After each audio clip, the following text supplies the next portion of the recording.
Yeah, so pretty much, we'll go here to the book of Amos, chapter 8, and I'll start at verse 4. Um, Hear this, O ye that swallow up the needy. And so pretty much, um, even to make the poor of the land to fail, saying, "What will the new moon be gone, that we may sell corn, and the Sabbath, that we may set forth wheat." Why? Because on the Sabbath and on the new moon, which the new moon is a Sabbath, you can't sell, you can't buy, you can't do. There's many things you can't do because it was set up as a day of rest. You know, and it says it right here. It pretty much it connects the new moon with the Sabbath, and like I was mentioning before, every time, well, most of the times when you read about the new moon, you're gonna read about the Sabbath. Why? Because they're all interconnected with each other. Because the new moon sets the precedence or sets or dictates time.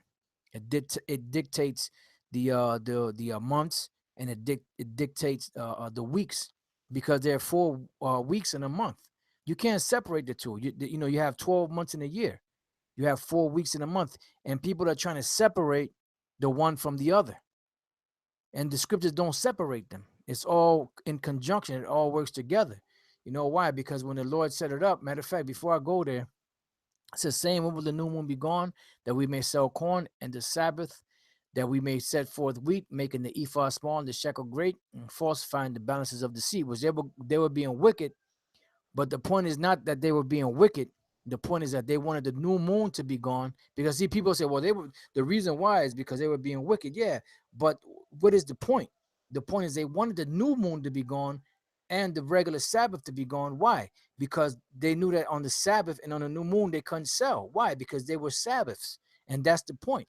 And when you go to the word new moon in the Hebrew, right, which most guys don't like to do, which this cat right here, he came up under Nate. I don't know if he's learned from anybody else and then he got with Nate, or he first learned from Nate and he broke off away from Nate because he saw certain things that wasn't right. I don't really know the dynamics of it, but I believe, if I'm not mistaken, from what I remember from before, that he was down with Nate before. He can come on the comment board again, like I said, and correct me if I'm wrong on that. All right, so now, um, the Hebrew word for the word new moon is the word chadash. The word chadash means the new month. I'm sorry, the new moon, monthly, the first day of the month, the lunar month. Why? Because the moon is the beginning of the month, and the month derives its name from the moon, which I'll get real quick. Which I know that brothers notice already, but some brothers don't. So, for the sake of the brothers that don't know, I'm gonna just go into it and hit it real quick. This is the book of Sirach, chapter 42, and verse 6. And if you can't really see it on the screen, you can always go to it yourself and see it for yourself. Sirach, chapter is it 42? Just bear with me 1 second. I thought it was 42. Sorry, it's 43. Sirach 43, and I started 5. Great is the Lord Yahweh that made it, and his commandment runneth hastily. He made the moon also to serve in her seasons, for a declaration of times. And the moon is what sets the times. I don't understand why these guys are so caught up into not understanding that the moon is what sets the precedence for time. That's what sets the precedence for time. The new moon is a Sabbath, and it's the beginning of the month, and it sets the precedence for the month. And you have 4 weeks within the month. So I don't see why these guys get so caught up in that. And I mean, it seems like from the diagram that he has here, like he got it right. You have the new moon, which is the first day of the month, which is the Sabbath, and then you have 1, 2, 3, 4, 5, 6 days of work, and the 7th day is a Sabbath. I don't understand what's the problem. So I don't, like I said, I got to go back and watch the rest of the video to see what his point is, but the Spirit hit me to do a lesson on this part of it, just to give you a little more edification and understanding on it. All right, so that's the word chadash. um the Sirach 43 and 6, he made the moon also to serve in her season, for a declaration of times and a sign of the world. From the moon is a sign of feast, a light that decreaseth in her perfection, because of the moon. Uh, um, there's no such thing as a dark moon. When brothers say dark moon, they just mean that the light of the moon is dim, but it's still a light because the Lord created two lights, the one to rule the day, which is the sun, and the one to rule the night. So the moon is a light, regardless of whether it's dim or as brightest. Okay, and a sign of the world. From the moon is a sign of feast, a light that decreases in the perfection. The month is called after her name. So the word month derives from the word moon, which in the Hebrew, as a footnote, from the Hebrew, it comes from the word labana. Now, the word labana is a word for moon, which is a feminine way of saying white, because white, the Hebrew word for white is Laban. Okay, and the reason why it was called white is because when you look at the moon, it looks white. So Laban is a masculine way of saying white, and Labana is a feminine way of saying white, which is the name of the moon. Okay, it says increasing wonderfully in her changing, because the moon increases from the moon, new moon. When it's a new moon, is dim, and then it increases wonderfully in her changing. Why? Because that's what sets the precedence for the times of the year and of the different months.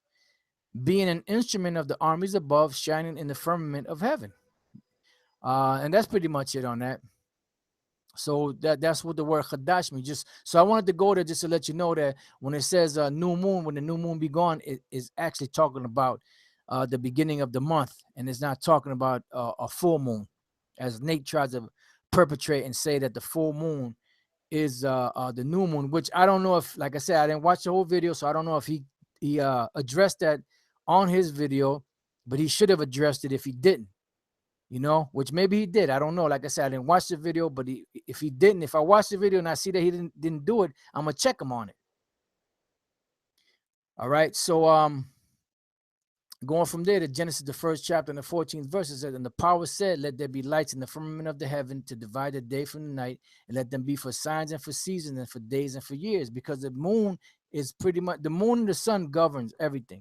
But when you read the scriptures in the beginning, it says, in the evening and the morning were the first day. So the day begins in the evening. When the evening comes in, you see the stars and the moon and all that.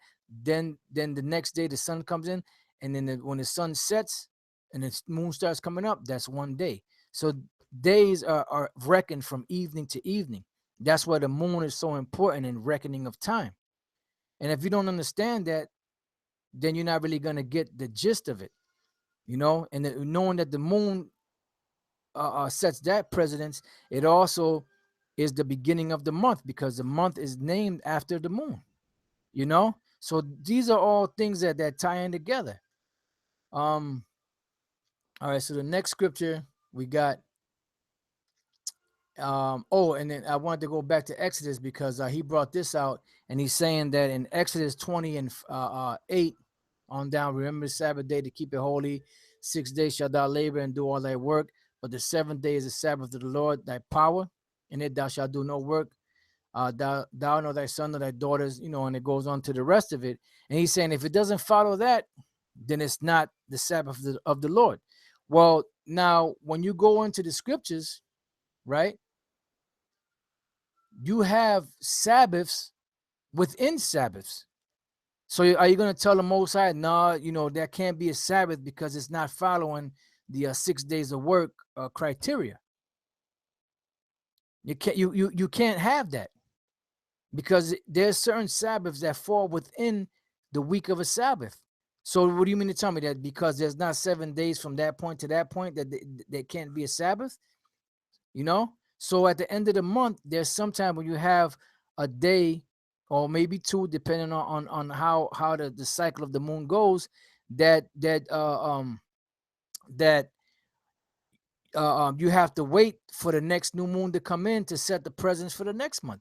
Just like you have certain days that are considered to be Sabbath days that don't fall on your regular Sabbath days. And I'm going to give an example of that. This is the book of Leviticus 23 and 23. It says, and the Lord power spake unto Moses, saying, speak unto the children of Israel, saying, in the 7th month, In the first day of the month, the very first day, right, of this 7th month, shall you have a Sabbath, a memorial of the blowing of the trumpets, which is what? Which is a new moon. So when the memorial of blowing of the trumpets comes in, it's a Sabbath. It's a new moon. It's a Sabbath. And it was one of the high Sabbaths of the year, of that particular month. It wasn't the first day of the month, or it wasn't the first month, but it was a very high feast day that we kept. So it's letting you know that the very first day of the month, which is a new moon, is also a Sabbath and in holy convocation. You shall do no servile work therein, but you shall offer an offering made by fire unto the Lord Yahweh, by Hashem Yahushai. Now, continuing on, it says, and Yahweh spake unto Moses, saying, also on the 10th day of this month, of the 7th month. So now you have the first day of the month, right, which is a Sabbath, which is the new moon, right? If you were to add 7 days to that day, it would be the 8th day of the month, right? Which that would be the next Sabbath, right? 7 days of work, and the 7th shall be a Sabbath. But now here it is, the 10th day of the month, which is only 2 days between the second Sabbath and that particular day. It's still a Sabbath. So you have to keep it as a Sabbath. So the brother doesn't understand that there's certain times when the Sabbath, when you keep a Sabbath, it's not going to always follow that 7-day period. That 7-day period is set up for the months, but then you when one new moon is done and the next new moon is coming in, that sets the precedence for the next month. So you may have a day or two in there that are going to be as he put in here, transition days. No, like I said, I don't know if he spoke on that, on the transition days or not, but like I said, I have to go back and watch the rest of his video to get the rest of it. But he has that here, but he has it as if there's 31 days in a month, which there are not. There's not 30 days in a month. There are not 31 days in a month. There's only 29.53 days in a month, which is about 29 and a half days in every month, between one new moon and the next, which is about approximately 28 days, in a month. Okay. So now that's letting you know that. So if that's the case, if there's from one Sabbath to another, if you have to have 6 days of work, then this ain't gonna work here. This ain't gonna jive, because you got the first day of the month, which is a Sabbath, right? Which is the new moon, which is the memorial of blowing of the trumpets. Then on the 8th day, which is 7 days later after that, which is the 8th day, you're going to have another Sabbath. But then 2 days later, you're going to have another Sabbath. So there's going to be Sabbath within Sabbaths that you still have to keep. So that's why at the end of the month, when the month is changing from one month to the next, you're going to still have to keep that particular day or days. Let me see, what else do I have here. Right now, here, I read the reason why I pulled this scripture up here in Deuteronomy 25:4. I remember what the Apostle Paul said, because when you go here to Exodus the 20th chapter and different other chapters in the law, where it speaks about the Sabbath, it says 6 days of work shall be done, right, and the 7th day shall be the Sabbath.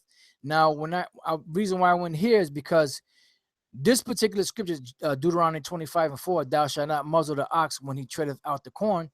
Pretty much that's dealing with an actual ox, but Paul used it symbolically for brothers out there that's doing the work. So does that mean that those men were actual oxes, that they have to actually follow the they had to actually follow these the things that the ox did? No, he's just using that symbolically. So when you go back to Exodus the 20th chapter, it's the same thing. It's not it from one Sabbath to another. You do have a 6-day period, but then you have other Sabbath days that fall within there that you still have to keep. And that's where the confusion is coming in, because certain guys are confused about that.